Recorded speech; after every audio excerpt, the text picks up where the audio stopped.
পৃথিবীতে আপনি আজকে বলতে আছেন যে আমি খুব শক্তিশালী এবং আমি পালহুয়ান ব্যক্তি।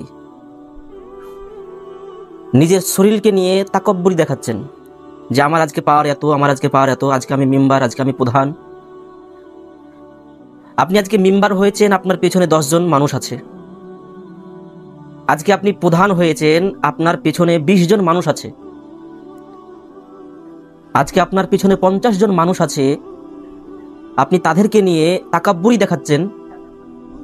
আপনি বলছেন আমার এই পাওয়ার, আমার ওই পাওয়ার বলতে আছেন। আপনি কি একবার ভাবছেন না যে আপনাকে কবরে যেতে হবে? আপনার শরীরে জান আছে, এই কারণে আপনি তাকাব্বুরি দেখাচ্ছেন। যখন আপনার শরীর থেকে জানটা বের হয়ে যাবে, তখন আপনার পেছনে যে 10 জন মানুষ ছিল, যে 20 জন মানুষ ছিল, এসব মানুষগুলা থাকবে না। তারা আপনার বাড়িতে উপস্থিত হবে। আপনি যদি ঘরে মারা যান, তো তারাই বলবে যে ওই লাশটাকে ঘর থেকে বের করে বাইরে গোসল করিয়ে দাও। আপনাকে আর ঘরে রাখতে বলবে না তারা।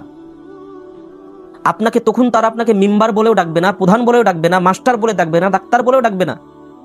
তারা কি বলে ডাকবেন জানেন? তারা বলবে লাশটাকে ঘর থেকে বের করে বাইরে গোসল করাও। আজকে আপনি কিসের তাকাব্বুরি দেখাচ্ছেন, কিসের পালোয়ানি দেখাচ্ছেন? আপনার জান আছে বলে আপনি দেখাতে পারছেন। যেদিন আপনার এই শরীর থেকে জানটা বের হয়ে যাবে, তখন আপনার এই তাকাব্বুরি কিছুই থাকবে না। তো ভাই, এখনো সময় আছে। আল্লাহর রাস্তায়, আল্লাহর রাহে ফিরে আসুন।